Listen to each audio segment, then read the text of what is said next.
Can't go live on TikTok.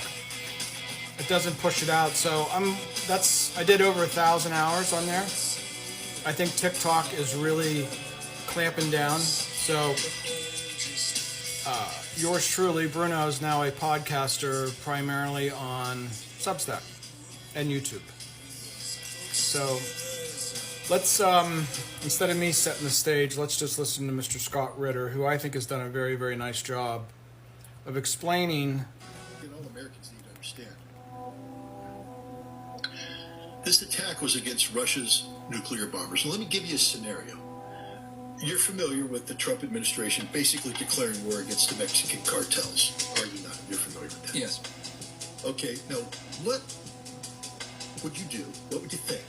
Is if the Mexicans sent cartel members in or used cartel members already in America, and then outside of Oklahoma City, they got a warehouse, and they bought trucks, and they modified the trucks to hold drones. And then they took these drones, and they parked them outside of Whitman Air Force Base in Missouri, where our B-2 bombers are. They took the drones to Barksdale Air Force Base, where our B-52 bombers are. Or they took it up to Minot, North Dakota, where our other B-52s are. Our 3 bases where our strategic bombers are. So we hit some drones. We hit their giant Russian B-52 things, right? And I just found this out this morning.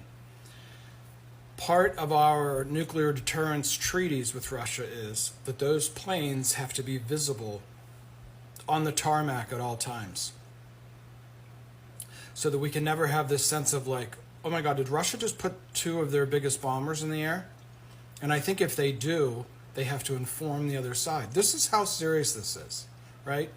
And the guy who runs Plantation, I'm going to call him Carpe Diem, confirmed on the Bill Maher show that Plantation is running the wars in Ukraine and Gaza. What I'm here to tell you today is, people, this is when shit gets real. The President of the United States is completely isolated. Steve Bannon is calling for the deportation of Elon Musk and the nationalization of SpaceX. It's exactly what has to happen, people. And let's Scott go on a bit. They launched these attacks against our strategic bombers. And then we found out that they were helped by the Chinese and the North Koreans, and this was part of a grand strategy to eliminate America's nuclear deterrence capabilities. Would the average American go, oh gee, I guess that's just too bad? Or we'd say, blow the hell out of Mexico. This is like a Cuban Missile Crisis moment. Putin has pretty much cut conversation with Trump. He knows that Trump doesn't matter. Trump knows that Trump doesn't matter. Trump just signed a bill that would turn over the state of the United States of America over to these AI tech bros. Okay, that's in the bill. The states, the individual states, would not be able to pass any laws regulating AI. It's a complete techno-feudal thing like Yarvin and Carpe Diem and all of them have been talking about just happened, while at the same time the President of the United States is completely isolated, completely cut off from his advisors that he walked into the Oval Office with.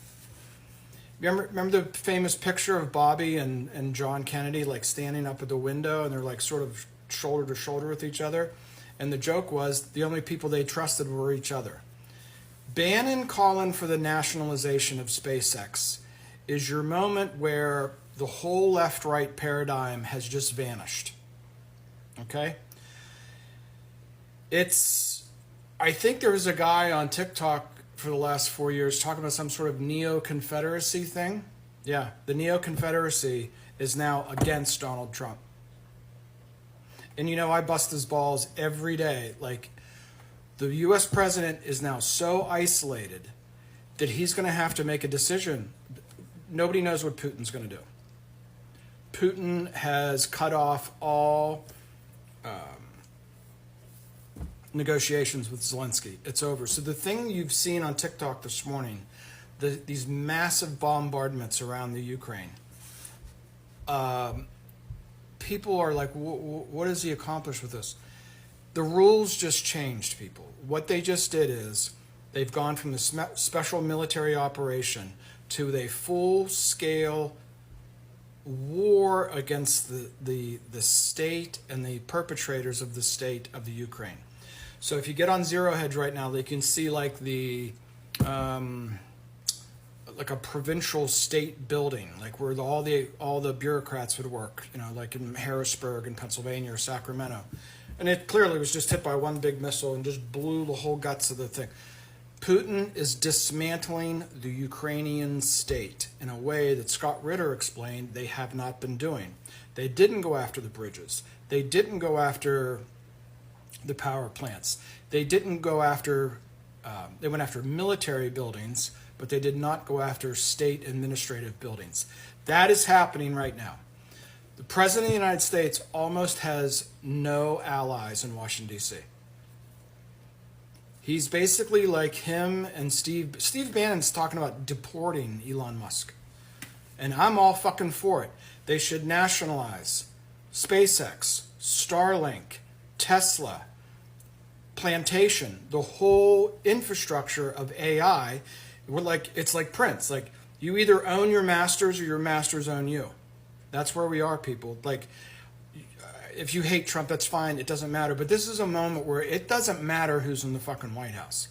This is a moment where, like, the presidency is, like, on the line to just maintain some semblance of the Constitution.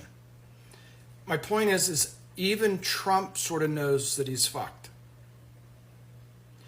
Putin knows that the guy that goes in and out of the White House is just, he's like Obama, he's like the Allstate man. You're in good hands with Allstate. Hope requires change. Change requires hope. He's just a puppet. But here's the thing. Russia has these missiles that fly through plasma at 9,000 miles an hour. I don't think there's any warhead on it. It flies so fast that, and I don't know how much they weigh either, but the main impact of this thing flying so fast is almost like a low-grade nuclear weapon. Ramstein Air Force Base, I think our biggest Air Force base in Germany. Like, that would be a perfect target for it. This is the most dangerous moment. This is more dangerous than 9/11. What? 2,700 people died. We should, if you go back and look, what we should have done the day after 9/11 is nothing. All it did was trigger, if you remember, Donald Rumsfeld, like 3 days later, walked into the Defense Department, walked into the Pentagon and said, quote, "Have we killed anybody yet?" That's how empty strategically the war on terror is. It's just about killing people. It's just about randomly sending drones into Russia and blowing up their strategic bombers. It's over, people. The fucking Neo-Confederacy is over. Even the President of the United States is like, who the fuck runs this place? It's here, people. It's here. Real quick, if you go onto Substack, I did a thing. I looked it up, looked very strongly. Just something to think about as you think about your own finances and so forth. And I'm not trying to terrify you. I'm just trying to put it in historical context. The fall of Saigon happened 2 or 3 years after Nixon resigned and so forth. So I did the numbers. It's in the Substack post. The stock market bottomed within just a couple months of the fall of Saigon. Well, what does that have to do with it? Because it's all psychology, people. I'm telling you, the psychology of the Trump administration has just exploded. Nobody really knows what comes next. I would look for a complete and utter destruction of the Ukrainian state, with the president standing there watching it, just like Saigon, and not able to do anything. Lastly, the bond market would suffer.